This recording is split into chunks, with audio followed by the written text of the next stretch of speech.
Thanks for having me today. Appreciate this opportunity to speak with you. My name is Ryan Hughes. This company is Ryan Hughes Design. We design and build luxury outdoor living spaces, and some people know what that means, but a lot of people, when we say that, they have no idea what does that mean. Sometimes we ramble off the services that we provide: pool contractor, landscape contractor, we do outdoor furniture, but that really doesn't tell the whole story of what we do, right? It just, the services.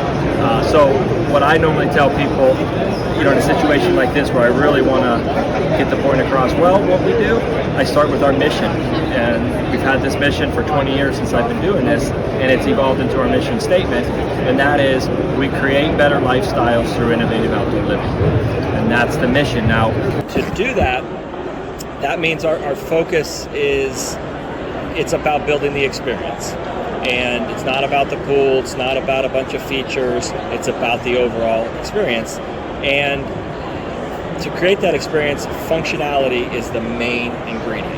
And furthermore, the functionality has to reflect the lifestyle of the homeowner, right? Because if you're going to make somebody's life better with the space you're going to create for them, it has to be functional and relate to them. So that's how we start. And that's what we do in a nutshell. Yeah. So what brought you to this place in your career? I mean, it's got to be like some story about how you first got started to where you are now. I mean, I'd love to hear, some of the challenges that you had in your progression. The trajectory is just remarkable, to where you are now. So maybe you could just give us some insight. Sure. Yeah. So I am a second generation in the business. My father had a very well-established landscape company that was ahead of its time with licensed landscape architects on staff. They charged for design. They were very design driven. So that's where I started. That was in '99 that I took over from my father.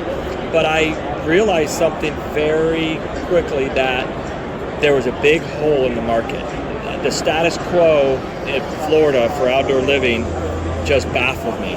People would build a $2 million home, and then they would put a $40,000 kidney bean pool, 1,000 square foot acrylic pool deck, and then they'd put this screen enclosure, which we do in Florida. Right. And then it's this dark, dirty, dingy environment. Right. And that was the status quo. And I'm looking going, wow, there's nothing about that says it's an experience or destination. It's somewhere your kids can go out and swim. So this is talking 1999. I'm 23 years old. I realized right off the bat that there was huge demand to create the whole outdoor living package. And so I started right then and there, just started on the mission and started adding those services we talked about. I became a pool contractor, brought on great landscape designers, and it's just been this evolutionary process to get to the right clientele, because obviously to max out our talents and our creative abilities, you need high net worth individuals. So there's a journey that you have to take, that's an evolving journey, that you do this one and then you get a larger one and then you get a larger one. You start to get PR and you feed the awards. It starts to feed itself. So it doesn't happen overnight. A lot of people thought it did happen overnight, but it's been essentially 20 years that we've been working on it. But the vision has never changed. It's the same vision from when I was 23 years old. We just finally got to the point where we're executing it in the way that I. When did that kind of happen for you? When you hit your stride and you say, "Man, we're cooking with gas now. Now we've got it," So I break my career into two halves. Right. Before 2008 and after 2008. Yeah. Right. Because the world really got upended in 2008. So did our business. Right. And so the first half, our average job cost was $250,000, $350,000, $500,000 was a big deal. But I wasn't getting the $1 million projects like I wanted to. And I didn't know why at the time, but then going through 2008, we got set back pretty hard. I got a chance to reflect and look back and examine why wasn't I connecting with the the top 1% in order to sell $1 million projects. And I realized some of the reasons. One, I wasn't focused on the client experience. I was focused on design and construction, and I realized I wasn't focusing on the client experience. I didn't even know what it meant. And I needed to educate myself on how the top 1%, how do they buy, and how do I sell to them so that my designs can get to get larger. And so I realized that this was all during that 2008, 2009, and then I also realized something that's probably more important, which was the margin we had to you got to build them profitably, Right, so the margins that I had prior to 2008, I learned either from my father's business or I learned from other people in the industry and said, oh, that's what your margin is? Okay, that sounds good. But if you're trying to do something exceptional, you can't mimic other people. In order to get the $1 million jobs in the first place, you have to create a world-class client experience. Right. And how do you do that? You over-deliver. If you don't have the right margins, you can't over-deliver. Right. So you have to, that's the number one lesson that I could tell somebody if they want to get into the multi-million-dollar market. You got to have the right margins, and then use those margins. It's not like we're just charging as much as we can and we're greedy. No, we're using and we're reinvesting some of those margins and over-delivering to the client. You're blowing away their expectations. Yeah. There's never been a client that at the end of a project said, you guys were expensive. Never. In fact, they're usually surprised that they got more than they thought they were going to get. Right. But that was only because we had the margin in the job to do that. Yeah. And so that was the gasoline. That was 2010, 11 is when we were rebranding. I repositioned the company. The family business was the Hughes Group. Right. I repositioned as Ryan Hughes Design to create a more personal brand. Yeah. And that helped connect with that demographic I was going after. But learning the client experience, charging the right margins, and how to over-deliver, that was the gasoline. And then since then, the trajectory has been exponential growth. I mean, it's been an explosive last 2 years in terms of like what people want in a pool. I mean, the backyards are getting more elaborate. People are spending more money in their backyard. They're trying to create these immersive resort-style backyards, all right? So, I mean, the last 2 years, all right, as like COVID has kind of limited those options for travel, all right, and where you're going to put those discretionary dollars, all right, homeowners are sinking that back into the backyard. I mean, are you seeing the same in terms of like the demand for your services? I mean, has it just been like, the chains off the door now? Absolutely. Yeah. I mean, the economy already started to heat up, I'd say, in 2017. So we were already preparing for some pretty big growth. So we were ready for it, and then of course COVID hit. We got a little nervous, but I remember sitting with my wife during the I'd say the depths of COVID and saying, do we want to expand or do we want to contract? And we said, let's keep going. Right. And we started recruiting even faster than we were, and then wow, did we time that right? Because then all of a sudden things went the other direction with COVID, and the demand has gone through the roof. And now that's obviously created other challenges with supply chain, finding team members, but we're working through all that as well. But yeah, the demand, COVID has certainly helped the pool industry. Florida is benefiting from it, I'd say, more than even other states, because we don't have as many rules and people are moving down here, left and right. And so yeah, we see this lasting even another 2-3 years at the same level. Yeah, that's what I'm hearing from a lot of people. It's like even the amount of people, like if the economy turned around tomorrow, if this did one thing and the other did the other thing, there's still so many people that wanted a pool over the last few years that weren't able to get a builder or weren't able to find availability on the dig schedule, that there's such a backlog of pent-up demand that, I mean, it's going to carry for probably in the next few years. We've got a 2-year backlog right to get through what we've already sold, and then the leads are still coming in, and we're up to a 6-month wait time right now. So when someone signs a design contract with us, they're waiting 6 months before we even start to design. Let me ask you a hard question, okay? I mean, there's a lot of guys right now that they're selling well out. They're selling a year out in advance. I mean, that's kind of like, to me, it's kind of like walking a tightrope without a net. All right, you don't know what prices are going to be. You don't know if manufacturers or distributors are going to be able to have the products that you want in stock. There's problems with shipping containers. There's problems with logistics. There's problems with just being able to push out material from the factories because, we're still in a COVID vacuum where, there's not enough people to work in the factories to produce materials. I mean, from where you're standing, all right, I mean, do you think that you can feasibly sell a pool a year out and be able to have expectation that those prices are going to be the same by the time you actually get to dig that pool? We do, but before I tell you why, I will say, though, in the early parts of 2021, we were victim to price increases, and we do fixed cost contracts with our clients. So we had to honor them. But because I keep the margins high, I was able to honor them. So I didn't go back to a single client and say we're over budget, we need more money, because that would have broken everything back down. So there was 6 months and probably 8 or 9 projects that we did for practice because the margins, they crushed us. But it looks like costs are stabilizing now. I don't see as many cost increases. But we're doing some creative things now. With every challenge, there's always an opportunity.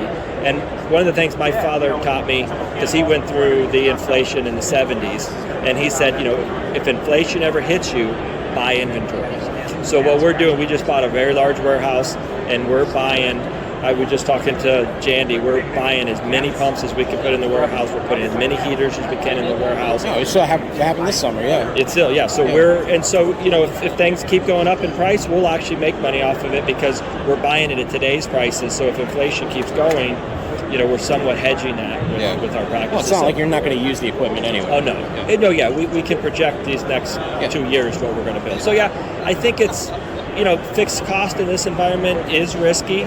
But I think we've mitigated it as much as possible, and we feel pretty good about the next couple of years. One of the things I wanted to chat with you about, aside from like what the industry is doing and things like that, is you have your fingers on the pulse of what the most discerning homeowners in America want in their backyard. So I really felt it was a good opportunity to have you on to talk about what luxury homeowners want. What's hot right now? What trends right now? So it's a tricky question for us because we do things a little bit differently. We don't go out to a client and interview them and ask them, what do you want? That's not what we do. We go out there and we interview them to find out who they are. What kind of things do they like? Where do they go to dinner? Where do they travel? What kind of cars? What kind of wine? We find out about them. And one of the big things is, how do they entertain? What does a party look like? Like, I'll ask somebody to describe party you're going to throw, describe it in detail to me. And so we're asking them who they are, and then we tell them what they want. So no one comes and says, yes, I'd like vanishing edge pool with a side of fire bowls and some They just don't know. Yeah. They don't know. Right. And maybe what they're asking for doesn't even fit their lifestyle. So we're very in touch with the trends, but it's our job to tell them what is applicable for their projects. It's like going in for a finely tailored custom suit. Exactly. Yeah. Exactly. But there, I can say, on our end, acrylic windows, we're having a lot of fun with that. All glass tile mosaics. We're able to, I'd say 60% of our pools now are all glass tile interiors. That's been pretty fun. Again, it's us trying to figure out which elements contribute to that lifestyle component, right? And so if someone's looking for the over-the-top party environment, there's going to be more fire, there's going to be more of the color-changing LED lights, the acrylic windows come into play, but it all depends on the client. Well, you're known for these resort-style pools. I saw the photos that Jimmy Smith took of this 10,000 square foot backyard that you did, and the segment that you had on HGTV's Best Pools Ever. What I love about that backyard, other than the spectacular pool and the tile work, is the way you master these different elevations and creating a cohesive backyard space when you have all of these challenging elevation changes is very, very difficult. It takes some artistry to do that. What would you say is the most challenging aspect of that pool that you built? To me, it looks like I look at that cantilevered spa, it's like 50,000 pounds, it's sitting up there, it's suspended. That to me looks like the most difficult aspect of that job. But maybe you could walk me through. Definitely the most stressful part of the job. Really the challenge was the location. There's the outermost point of the pool is 15 feet away from the water's edge of the Gulf of Mexico. Right. And there's no seawall or anything, it's just natural ground. And when we did our soil reports, they essentially came back that there was nothing to build on there. Wow. So, we worked with Dave Peterson and Brian Menbauer, great engineers, and came up with a piling system that we had to put in before we could even build the pool. Piling in a grade beam system. You want to build on sand, I guess that's what you got to do, right? That's right. And so we had to excavate 15 feet down below the surface to get to the bedrock to put the pilings and the grade beams in. And we had to dewater that because as the tide would come up and down the Gulf of Mexico, it would fill in our excavation. So we had lots of dewatering issues. We did it in the middle of the summer. It couldn't have been any worse month. It was hot. It was rainy. So building the foundation to that pool, that was a 4-month process, and that was the biggest challenge. Once we got through that, and we had our foundation, it started to go pretty smoothly. We had, again, a great team, great design team, great construction team. We gave it a lot of special attention. It was a little stressful, but everything went according to plan. And ironically, I would say when we started that up, that was probably the least amount of adjustments we've ever had to make on a pool because we were so obsessed about this thing coming out right. We had a lot of eyes on us. Everybody, HGTV was already ready. All the engineers were watching it, and we knew we couldn't mess up here. So we put a lot of resource to it. Yeah.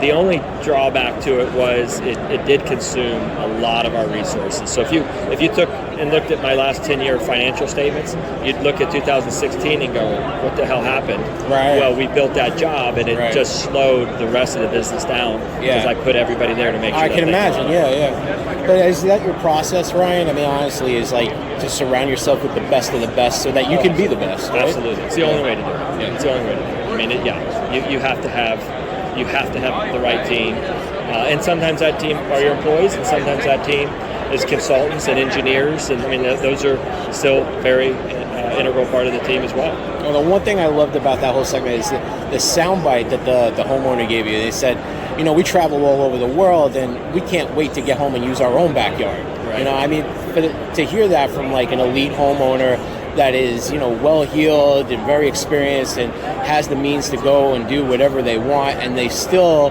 can't wait to get back in their own house, in their own home, and use their own backyard. I mean, that's got to be really fulfilling for you as a designer to feel like, you hit that home run for them, It is, and it's a testament to our mission, right? Our mission statement. We want to make better lifestyles through outdoor living, and that's what we did for these guys because we designed it around them. That guy had one request, and that the living space on that house is on the second floor because it's on the coast, so your living space has to be on the second floor.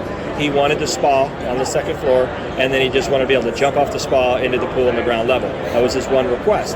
So yeah, he gave us a request, but then how did we figure out all the rest of it? We figured out who he was.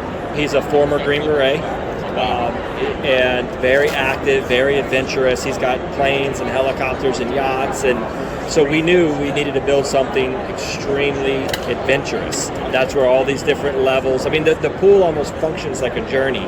You go from one pool to the next pool, and then you kind of go all the way down to the end, and you've got this really cool pavilion where the fire pit and everything built into it. And so, yeah, I think that we fulfilled our mission. We created a better lifestyle for him based on listening to him and his lifestyle and weaving that into that project. Well, that's what your designs do, is they bring the wow factor while hitting all the notes for the homeowner that are personal to them. That's it. I mean, the fire features that you chose to incorporate into the backyard are particularly sophisticated and contemporary. I mean, what other features do you think really create that resort-style atmosphere that homeowners want in their backyard these days? I mean, it's atmosphere is a good word because that's part of what we're trying to do is we're trying to create a feel. To make something an experience, you're creating a feel. A lot of people talk about architecture and art, but what's the result? It's about a feel. When you go to a really cool restaurant, you don't go, wow, this architecture in here. No, you go, wow, this atmosphere is amazing.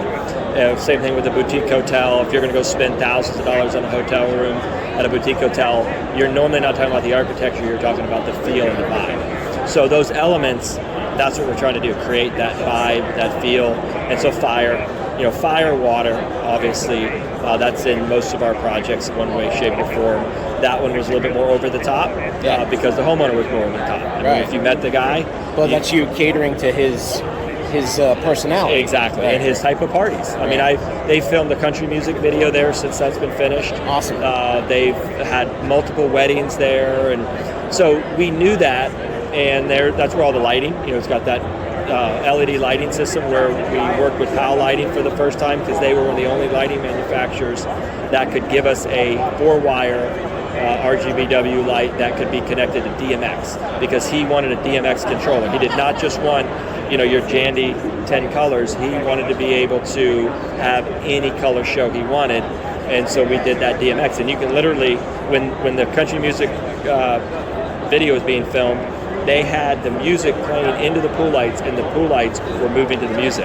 And again, so yeah, the features, they're all based around the client, their personality. Everybody always thinks, they're like, Ryan, you build some over-the-top projects. You're way out there. And I'm like, well, no, it's more I'm attracting a client who's over the top and likes wow factor. Well, they know who they're looking for. And they're finding us because of that. Right. So we do have a signature for that. Right. But it's not, that wouldn't be my personal backyard, but I deliver it for a client that wants it, and I'm all for it, because if they use it and it makes them happy, we're all for it. I mean, landscape architecture and the flow of that outdoor environment are crucial when you're planning a luxury pool and backyard space.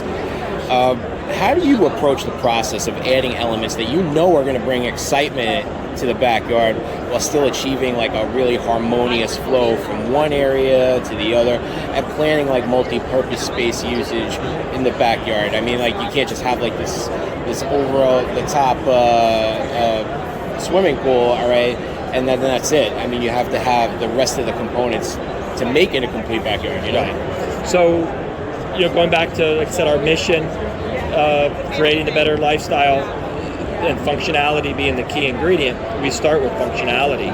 And we don't even really start with the swimming pool design. We start with the overall space planning, and we create the destinations. So we say, okay, we're going to have a lounge destination here, we're going to have a social fire pit here, we're going to have an outdoor kitchen and a dining scenario over here.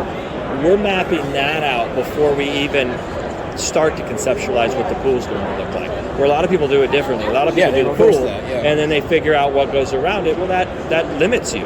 So in a situation like this, landscape architecture, that's where that comes in handy, because we're focusing on that first, and then we are working a pool design within it. So that's step one, would be the space planning. And then the second part is that feel and that vibe we're talking about, and that's where the colors, the textures, the features, that's where all that comes into play. Right. And then architecture is important, but architecture's like the third or fourth thing that we consider, and I know that's different, because a lot of architects, they want to hit the architecture first. We want to hit the functionality first. Functionality, vibe, feel, and then the architecture. I mean, architecture's important. Proportion, balance, all that, it's super important. Balancing that form and function. Yes, all that's important, Right. but it's worthless without functionality. And so that's how we start. Yeah, I mean, bridging that gap between form and function is something that a lot of pool designers struggle with. I mean, your backyards in particular show like a mastery at this. What advice would you give for other designers that are looking to elevate their design plans and want to design at the Ryan Hughes level, Yeah, for one, you've got to experience it. You've got to live it. So one of the things my wife and I love to do, we travel to as many boutique hotels as we can, because boutique hotels tend to do this well. And so we'll sit in the lobby and we'll absorb the different textures, the sounds, the way things feel, and do the same thing with their pool environments. And so traveling, exposing yourself, you've gotta be a master at translating that customer's lifestyle into that design. And if you're not exposed to all those options, you're not going to really have the ability to do that. So I would say that could be one. The second thing could be approach it from a space planning perspective. Everybody's trained, I should say they're trained, but they're predisposed. Let's start with the pool, and then let's do the deck, and then that's, to me, that's backwards. Start with the space planning. Figure out what the destinations are going to be. What size kitchen do they need? What size pavilion do they need? Figure all those things out first. and approach it differently, I would say would be the number one thing I could. That's great advice. I mean, are you working on any exciting projects right now that you want to talk to us about? Anything that that you got coming up in 2022 that you'd like to tell our readers about? Yeah, we got a bunch. We have, we've recently expanded over to the Orlando market. Yeah. And we are got a couple big lazy rivers over there. Our average lazy river is around 200 feet. This one that we're doing is 300 foot long. And we've just done some really interesting water features. We have a cantilever pavilion that goes over the river, and as you go through the river, there's a water column that Crystal Fountain manufactured for us that's going to put 500 gallons a minute of water down on you as you tube through it. That's awesome. Really amazing lighting. Yeah. All the features. This is another client that I would categorize as an over-the-top client. And so it's got the acrylic, it's got fire, it's got water. Has everything we have just on steroids. It's huge. There's 4 pools on the property. This is residential. So there's that one's going to be really cool. There's an indoor pool that we're doing. It's a 100-foot lap pool inside of the house, and adjacent to it is a koi pond that runs the entire length, separated only by acrylic. So you're literally going to be swimming laps in the pool with the fish swimming with you. Yeah, that's awesome. Some cool stuff there. Yeah. And just a lot of next level on the size and the scale. Our average job cost, as I was telling you before 08, was in that 250, 350 range. Our average job cost now is about 1.5 million. All these projects I'm describing in Orlando are $3, $4, $5 million residential projects. So the size and the scale have really gotten fun. What's your availability to take on projects for next year? I mean, what's your average lead time right now? Well, first thing you do is you hire us as your designer, right? And we have you fill out a design retainer. You pay for that up front, and that basically gets you on our waiting list. We call it our waiting room. That's a 6-month lead time from the time you sign up till we can actually start doing the design. Once we start the design, that's usually anywhere from 30 to 60 days to complete the design, get through contracting, and get you signed up for construction. Then we go into finished and permitting, we're ready to build. So it's essentially a 6-month lead time, but construction keeps up with our design backlog, and we're always growing and scaling. We're trying to upsize the team to keep up with demand. Well, you heard it here. You got a 6-month wait if you want to work with Ryan Hughes, but he's worth the wait. So, Ryan, thank you so much for stopping by. We are looking forward to seeing what's coming out of your design studio in 2022.